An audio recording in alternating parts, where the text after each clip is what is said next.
ஆண்டவரும் உலக இரட்சகருமாகிய இயேசு கிறிஸ்துவின் இனிதான நாமத்தினாலே கல்வாரி மிஷன் ஊழியத்தின் சார்பாக உங்களை வாழ்த்துவதிலே நான் மட்டற்ற மகிழ்ச்சி அடைகிறேன். கர்த்தர் உங்கள் ஒவ்வொருவரையும் ஆசீர்வதிப்பாராக. எபேசியர் 5ஆம் அதிகாரம் 16வது வசனம் இவ்விதமாக சொல்லுகிறது, நாட்கள் பொல்லாதவைகளானதால் காலத்தை பிரயோஜனப்படுத்திக் கொள்ளுங்கள் என்று சொல்லி அப்போஸ்தலனாகிய பவுல் சொல்லுகிறதை நாம் வேத புஸ்தகத்திலே பார்க்கிறோம்.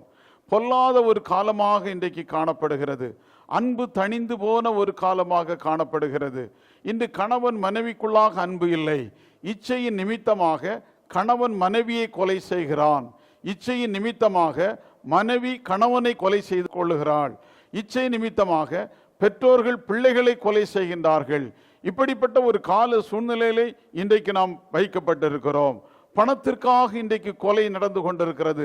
எப்படியாவது பணத்தை சம்பாதிக்க வேண்டும், இன்னுமாக ஏராளமான பணங்களை சம்பாதித்து நான் பணக்காரனாக ஆக வேண்டும் என்று சொல்லி பல கொலைகள் இந்த தேசத்தில் நடைபெற்று கொண்டிருக்கிறது. இன்னுமாக எங்கு பார்த்தாலும் லஞ்சம், அரசு அதிகாரிகள் லஞ்சம் வாங்குகின்றார்கள். எங்கு பார்த்தாலும் படிக்க வேண்டும் என்று சொன்னால் லஞ்சம், வேலை வேண்டும் என்று சொன்னால் லஞ்சம் இன்றைக்கு தாண்டவம் ஆடிக்கொண்டிருக்கிறது. இப்படிப்பட்ட ஒரு பொல்லாத உலகத்துக்குள்ளாக வைக்கப்பட்டிருக்கிறோம். ஒரு அடி நிலத்திற்காக கொலை செய்கின்ற எத்தனை சகோதரர்கள் காணப்படுகின்றார்கள். கொலை இன்னுமாக ஒரு அடி நிலத்திற்காக கோர்ட்டிலே செல்லுகின்ற எத்தனை சகோதரர்கள் இன்றைக்கு காணப்படுகிறார்கள். காரணம் என்ன? பொல்லாத ஒரு உலகமாக காணப்படுகிறது. இந்த பொல்லாத உலகத்திலே வைக்கப்பட்டிருக்கிற நாம் இன்றைக்கு எவ்விதமாக வாழ்ந்து கொண்டிருக்கிறோம். இந்த பொல்லாத காலத்துக்குள்ளாக இப்படிப்பட்ட ஒரு சூழ்நிலை ஏற்படுவதற்கு காரணம் என்னவென்றால், சாத்தானின் ஆளுகைக்குள்ளாக இந்த உலகம் வைக்கப்பட்டு கொண்டிருக்கிறது.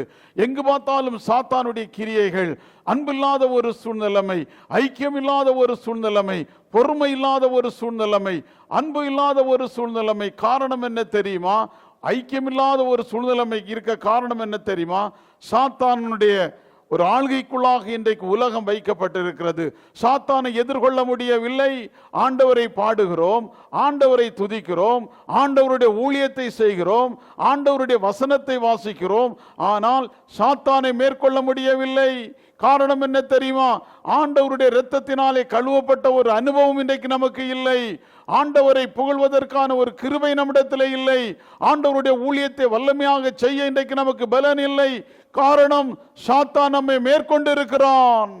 பிரியமான தேவனுடைய பிள்ளையே, அந்த சாத்தானை நாம் முறியடிக்க வேண்டும் என்று சொன்னால் கர்த்தர் நம்மோடு இருக்க வேண்டும். கர்த்தருடைய கிருபை இன்றைக்கு நம்மோடு இருக்க வேண்டும். வேதம் சொல்லுகிறது, நாட்கள் பொல்லாதவைகளானதால் காலத்தை பிரயோஜனப்படுத்திக் கொள்ளுங்கள். இந்த காலத்தை நாம் பிரயோஜனப்படுத்திக் கொள்ள வேண்டும். இது ஒரு கிருபையின் காலமாக காணப்படுகிறது.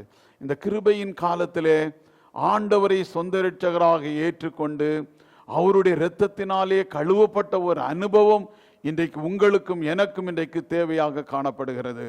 இந்த கிருபை நாட்களுக்குள்ளாக வைக்கப்பட்டிருக்கும். எங்கு பார்த்தாலும் இன்றைக்கு பிரசங்கம், எங்கு பார்த்தாலும் நற்செய்திகள், எங்கு பார்த்தாலும் ஆண்டவருடைய கிருபை இன்றைக்கு எங்கு பார்த்தாலும் பொழிந்து கொண்டிருக்கிறது. ஆனால் இந்த கிருபையின் காலம் அற்று போகின்ற ஒரு நாள் வரப்போகிறது. இந்த கிருபையின் நாட்களுக்குள்ளாக ஒவ்வொருவரும் நாம் ஆண்டவருடைய பிள்ளைகளாக மாற வேண்டும். ஆண்டவருடைய இரத்தத்தினாலே கழுவப்பட்ட ஒரு அனுபவம் வேண்டும். இதைத்தான் ஆண்டவர் இன்றைக்கு விரும்புகிறார். நாட்கள் பொல்லாதவைகளானதால் நீங்கள் காலத்தை பிரயோஜனப்படுத்திக் கொள்ளுங்கள்.